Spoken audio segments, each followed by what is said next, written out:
में seller account खोलना चाहते हो, मीशो में अपना प्रोडक्ट बेचना चाहते हो, तो उसके लिए आपके पास कुछ बेसिक डॉक्यूमेंट होने चाहिए और उसी के साथ साथ एक कैटलॉग रेडी रहना चाहिए। मैक्सिमम लोग गलती ये करते हैं कि उनको पता ही नहीं रहता कि कौन कौन सा डॉक्यूमेंट चाहिए, इसलिए वो फंस जाते हैं, साथ ही साथ वो कैटलॉग नहीं बनाते हैं। तो ये सारी चीजें कैसे होगा आज के एपिसोड में आपको बताने वाला हूँ, तो इसीलिए एपिसोड को लास्ट तक जरूर देखना। सो वेलकम टू सीखो official show e commerce seller. मैं हूँ आपका होस्ट प्रकाश और आज के एपिसोड में मैं आपको मीशो में सेलर अकाउंट खोलने के लिए रिक्वायर्ड डॉक्यूमेंट बताने वाला हूँ। तो देखो, मीशो पे सेलर अकाउंट खोलना बिल्कुल फ्री है, लेकिन आपके पास कुछ डॉक्यूमेंट होने चाहिए, जिसमें सबसे पहला जो है वो है आपका मोबाइल नंबर और ईमेल आईडी, क्योंकि देखो ये दोनों चीज आपको डालना पड़ेगा। देन यहाँ पे ओटीपी आता है और आपका अकाउंट जो है वो वेरीफाइड होता है। देन जो सेकंड डॉक्यूमेंट है वो है bank account and IFSC code. आपके पास ये दोनों चीजें रेडी होना चाहिए। ये दोनों चीजें आपको अपडेट करना पड़ता है, क्योंकि जब भी आप मीशो में कोई प्रोडक्ट बेचोगे, जब भी बिकेगा, तो जो पैसा है आपकी इसी बैंक अकाउंट में आता है। तो ये दोनों चीजें आपके पास होना चाहिए। देन है जीएसटी नंबर। ये जो जीएसटी नंबर है ये ऑप्शनल होता है। अगर जीएसटी है तो बहुत अच्छी बात है, अगर नहीं है तो भी आप मीशो में सेलर अकाउंट खोल सकते हो और एक लिमिटेड अमाउंट का प्रोडक्ट बेच सकते हो। जैसे आपको बड़ा बिजनेस करना होगा तो उसके लिए जीएसटी लगता है, लेकिन अगर आप नए सेलर हो, छोटे सेलर हो, तो आप बिना जीएसटी के भी मीशो में अकाउंट खोल सकते हो। देन है चौथा डॉक्यूमेंट जो कि है एड्रेस प्रूफ। आपको एड्रेस प्रूफ मीशो को देना पड़ेगा।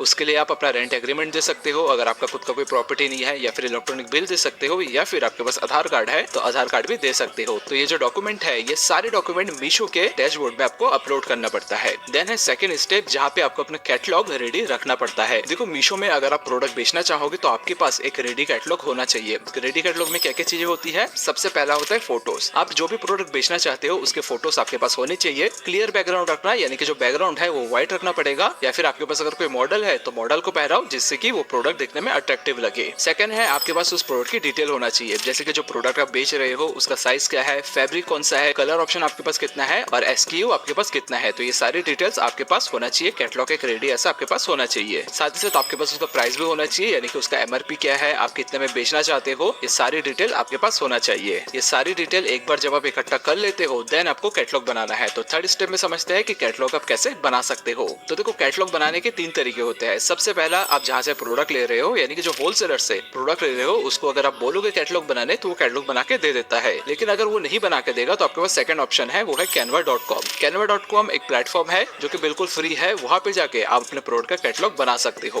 देन है तीसरा तरीका, अगर आपको कैटलॉग बनाना बिल्कुल भी नहीं आता तो तीसरा तरीका है फ्रीलांसर। मार्केट में बहुत सारे फ्रीलांसर है जो कि आपको fiverr.com, upwork.com में मिल जाएगा। वहाँ पे ऐसे बहुत सारे कैटलॉग बनाने वाले लोग हैं जो आपके बिहाफ में आपका कैटलॉग बना के देंगे और उस कैटलॉग को आप मीशो में अपलोड कर सकते हो। तो आशा करता हूँ ये एपिसोड को पसंद आया होगा, यहाँ से आपने बहुत कुछ सीखा होगा। अगर सीखा है तो इस वीडियो को अपने दोस्तों के साथ भी जरूर शेयर करना। मिलेंगे हम ऐसे ई कॉमर्स टिप्स के नए वीडियोस में, तो तब तक के लिए अपना ख्याल रखना।